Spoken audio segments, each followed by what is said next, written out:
साक्षात प्रतिष्ठेची असलेल्या मुंबई महापालिकेत भाजप शिंदेंची सत्तावस्थे आहे. ठाकरेंना मुंबई टिकवता आली नाही. आमच्या हातामध्ये सत्ता आणि एवढा पैसा असता तर भाजपला सुद्धा देश टिकवता येणार नाही आणि फडणवीसांना मुख्यमंत्रीपद टिकवता येणार नाही आणि एकनाथ शिंदेना त्यांचं जे पद आहे ना ते पद टिकवता येणार नाही. आम्ही आमचे 60 नगरसेवक फोडले, शिवसेनेचे विद्यमान 60 नगरसेवक फोडले, त्यातले 90% पराभूत झाले. तुम्ही कोणतेही नाव सांगा, मी तुम्हाला आता मतदारसंघ सांगतो. बहुतेक सर्व नगरसेवक जे आम्हाला आमच्याकडून फोडले, शिंदेकडे गेले, ते सर्व पराभूत झाले. आम्हाला दोघांना मिळून म्हणजे माननीय राज ठाकरे आणि माननीय उद्धव ठाकरे यांना मिळून आम्ही 71 जागा जिंकलो. या सर्व प्रतिकूल परिस्थितीत मराठी माणूस आमच्या मागे ठामपणे उभा राहिला. त्याच्यामुळे हे प्रश्न निरर्थक आहेत. 71 जागा या परिस्थितीत जिंकणं ही मोठी अचिव्हमेंट आहे. ठीक आहे, सत्ता नाही, पण मी कालच एक समाज माध्यमांवर ट्विट केलेलं आपण पाहिलं असेल. एकनाथ शिंदे जयचंद झाला नसता, जयचंद माहिती आहे ना, हां, ज्याने महाराणा प्रतापचा घात केला. एकनाथ शिंदे जयचंद झाला नसता तर या भाजपच्या 100 पिढ्या उतरल्या असत्या तरी या मुंबईवर भारतीय जनता पक्षाचा म्हणजे महाराष्ट्र द्वेष्ट्यांचा महापौर बसला नसता आणि झेंडा फडकला नसता. एकनाथ शिंदे आणि त्यांच्या लोकांनी जी जयचंदगिरी केली, मला तर तो प्रसंग आठवतो आहे. शनिवार वाड्यावरचा जरीपटका उतरवला, शनिवार वाड्यावरचा मराठ्यांचा साम्राज्याचा जरीपटका उतरवणारा बाळाजी पंत नातू, आणि त्याने स्वतःच्या हाताने शनिवार वाड्यावरती युनियन जॅक फडकवला ब्रिटिशांचा. हे त्या अवलादीचे लोक आहेत,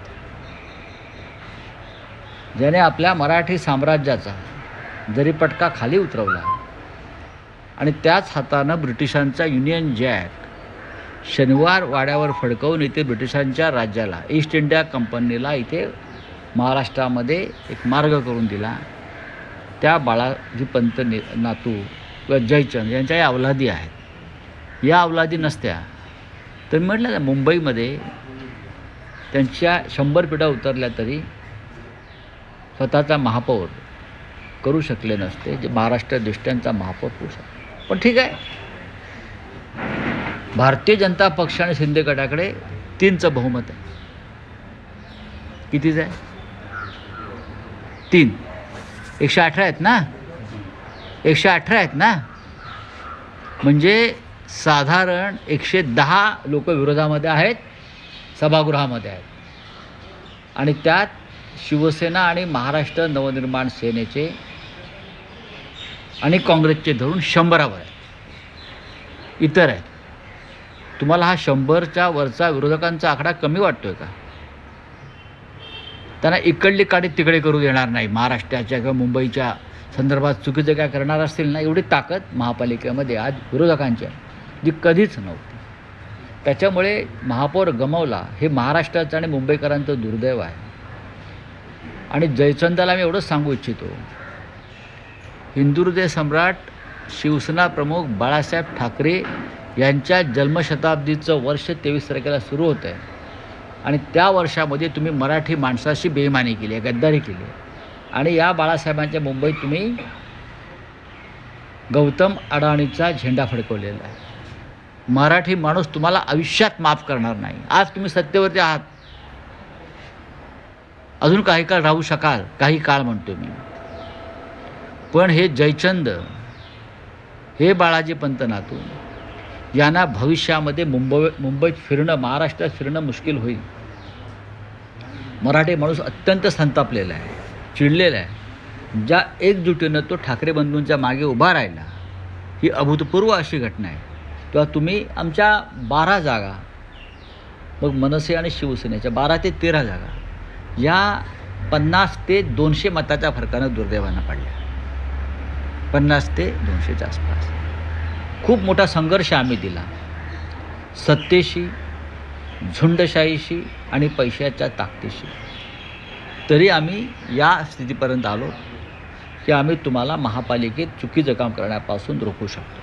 त्याचबरोबर संपूर्ण महाराष्ट्राचा विचार केला तर सर्वाधिक जास्त सत्ताधारीमध्ये भाजपला फायदा झाला भारतीय पाहिजे. जनता दादा आणि पक्ष शिंदे यामध्ये मागे पडले. नाही, पण राऊतसाहेब जवळपास 2,500 नगरसेवकांपैकी 1450 नगरसेवक भाजपचे निवडून बघा, आलेले. भारतीय जनता पक्षाच्या जागा जिंकल्या मोठ्या प्रमाणात, याबद्दल आम्ही त्यांचं अभिनंदन करतो. लोकशाही आहे, हातात सत्ता आहे.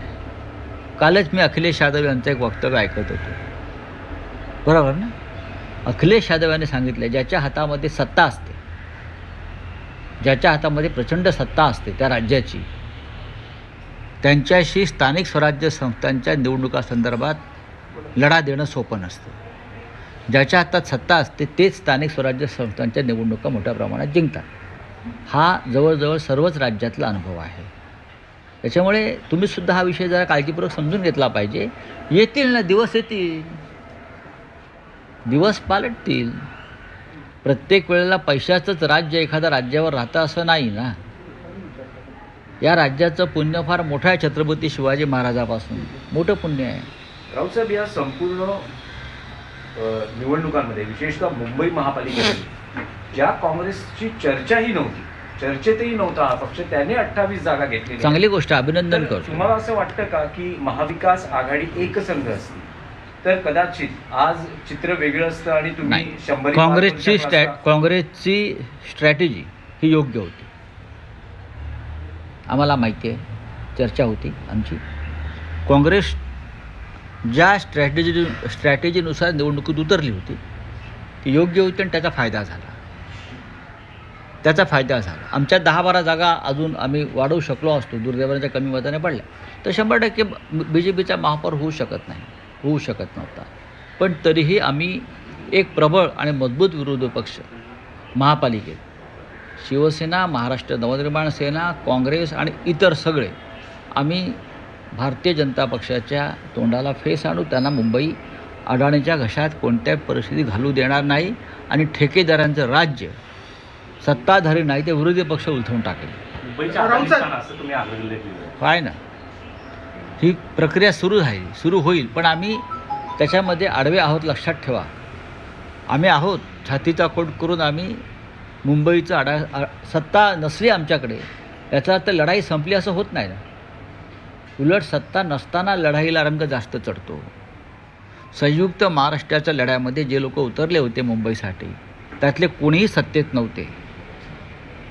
जो मुंबईचा लढा झाला 1956 साली, संयुक्त महाराष्ट्राचा लढा म्हणून जो ओळखला जातो आणि ज्यात 106 हुतात्म्यांनी आमच्या बलिदान केलं, त्या लढ्यात उतरलेला एकही पक्ष सत्तेमध्ये नव्हता. हे मी भाजपा आणि जयचंदच्या पक्षाला सांगू इच्छितो. राऊतसाहेब, राज ठाकरेंनी आत्ताच एक ट्विट केलेलं आहे, त्यामध्ये एक वाक्य आहे, यावेळीस अपेक्षित यश मिळालं नसल्याचं ते दुःख व्यक्त करतायत. आणि त्याला जोडूनच फडणवीसांनी गेल्या आठवड्यात विधान केलं होतं की या युतीमध्ये, तुमच्या युतीमध्ये राज ठाकरे हे सर्वात मोठे लुजर असतील. आणि तिसरा त्यातला मुद्दा असा की आता जी चर्चा आहे मनसैनिकांकडनं बोलली जाते की त्यांना हव्या असलेल्या ठिकाणी किंवा योग्य जागा त्यांना मिळाल्या नसल्यामुळेच मनसेला हे अपयश मिळालं. हे कोण पडद्यामागून काय बोलत आहे त्याच्यावरती प्रश्न विचारू नका.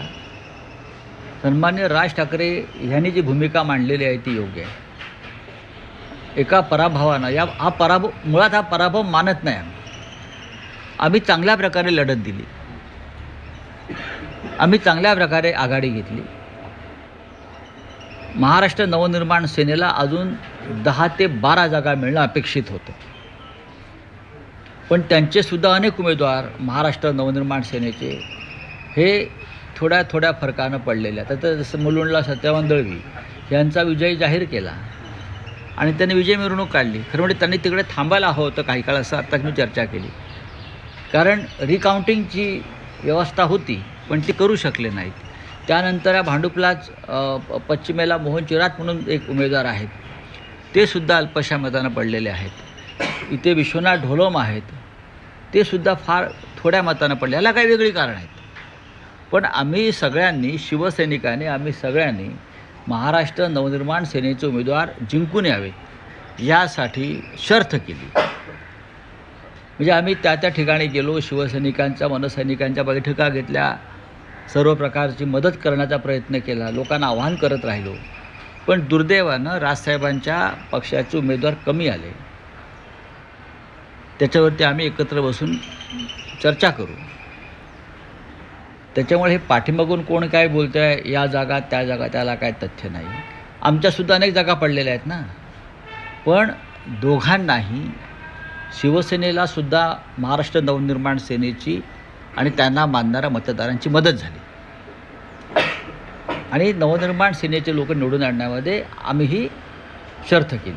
नाही, पण राऊत साहेब, एक आरोप असा केला जातो की विश्लेषण असं केलं आरोप जातं, बिरोप बोलू नका. आरोप काय? ठाकरे बंधूंच्या युतीमध्ये फायदा सर्वाधिक हा उद्धव ठाकरेंना झाला, राज ठाकरेंना तेवढा फायदा एक झाला लक्षात घ्या की नाही. शिवसेना Vote transfer झाली नाही. फडणवीस पण म्हणालेले की नाही नाही, फडणवीस म्हणतात ते भांडणं लावतात. शिवसेना हा या मुंबईतला मूळ पक्ष आहे, तुम्ही विसरताय. शिवसेना हा मुंबईतला मूळ पक्ष आहे. शिवसेनेची ताकदच आधीच्या महापालिकेत 84 जागांची होती. आम्ही 15 ते 20 कमी झालो. आम्हीसुद्धा कमी झालेलो आहोत. काही कारणं असतात ते सोडून द्या. राजसाहेबांनी च्या पक्षाला 6 जागा मिळाल्यात.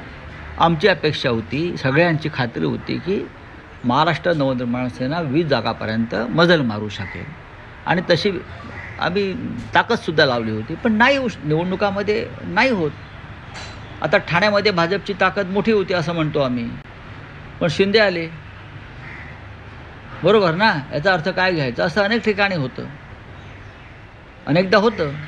याचा अर्थ तुम्ही ते उल्लेख केला तर एक आश्चर्य व्यक्त करणारा निकाल आहे. स्वतः शिंदेच्या प्रभागात शिवसेना उद्धव बाळासाहेब ठाकरे पक्षाचा उमेदवार निवडून आले. ही ठिणगी आहे.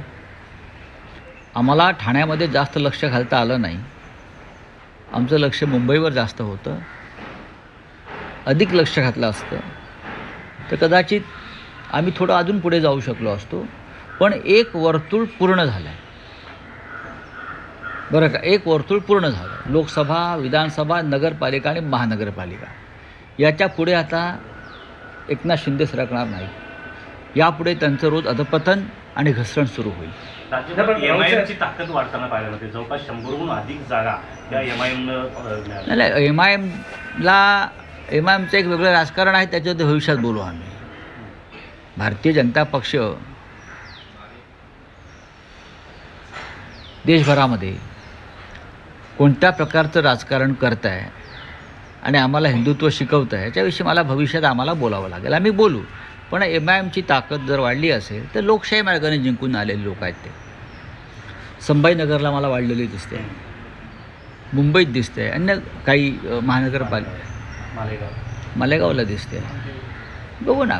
राऊत साहेब, पण महापालिका निवडणुका झालेल्या आहेत. ठाकरे बंधू युती ही भविष्यातल्या निवडणुकांसाठी ही कायम असेल का? ही शंका काय हवी तुम्हाला? ही शंका काय हवी? ही शंका येण्याचं कारण नाही. आम्ही एकत्र आहोत, एकत्र राहू. धन्यवाद. सर, हिंदी में जानना चाहेंगे, जो फाइनल टैली आई है, कहीं ना कहीं आपको लगता है एमएनएस ने अगर थोड़ा जोर लगाया होता तो नंबर कुछ अलग हो जाते? बात ऐसी, एमएनएस के जोर की बात छोड़ दी.